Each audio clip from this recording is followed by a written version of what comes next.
à la rentrée 2016, nous avons en fait de nouveaux diplômes qui sont mis en application, qui concernent le CAP et le bac professionnel en maintenance des matériels. Et en 2017, donc à la rentrée prochaine, nous aurons en fait le BTS ex-maintenance et après-vente des travaux publics et de la manutention, qui deviendra le BTS maintenance des matériels de la construction et de la manutention, donc qui sera mis en place à la rentrée 2016. Alors ce que je vais essayer de vous expliquer, c'est comment, en fait, en 2-3 ans, on arrive à rénover un diplôme et comment on arrive à construire ces référentiels, ces nouveaux référentiels. Alors ça peut paraître un peu long pour la profession, mais il y a tout un processus qui est obligatoire au niveau de l'éducation nationale pour rénover les diplômes professionnels.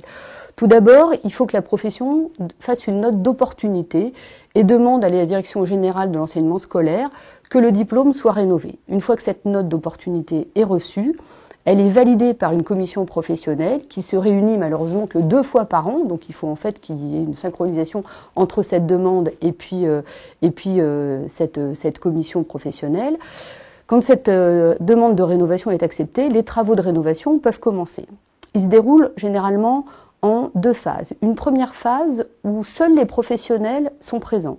Les professionnels de la branche qui est représentative, c'est-à-dire pour nous la maintenance des matériels, que ce soit les employeurs ou les salariés. Avec ces professionnels et quelques inspecteurs de l'éducation nationale et une personne responsable de la direction générale de l'enseignement scolaire, nous allons travailler avec eux pour ce qu'on appelle écrire le référentiel d'activité professionnelle. Ce référentiel d'activité professionnelle décrit par des verbes d'action quelles sont les activités, puis après plus finement les tâches qui seront confiées aux futurs diplômés une fois qu'ils auront acquis le diplôme. Nous avons en fait 4 activités qui ont été définies par la profession. La première qui est réaliser une intervention, ensuite effectuer un diagnostic, enfin organiser l'intervention pour réparer en fait ce matériel, et puis après réceptionner et restituer le matériel. Ces 4 activités sont après déclinées en tâches et en résultats attendus pour ces tâches.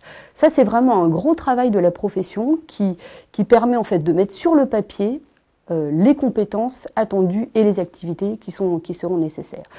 Ensuite, une fois ce travail réalisé, ça peut prendre à peu près 6 mois, puisqu'il y a une réunion à peu près mensuelle, des enseignants sont ajoutés à ce groupe de travail de façon à rédiger ce qu'on appelle le référentiel de certification, qui va décliner en compétences et en savoir associé les activités et les tâches qui ont été décrites par la profession.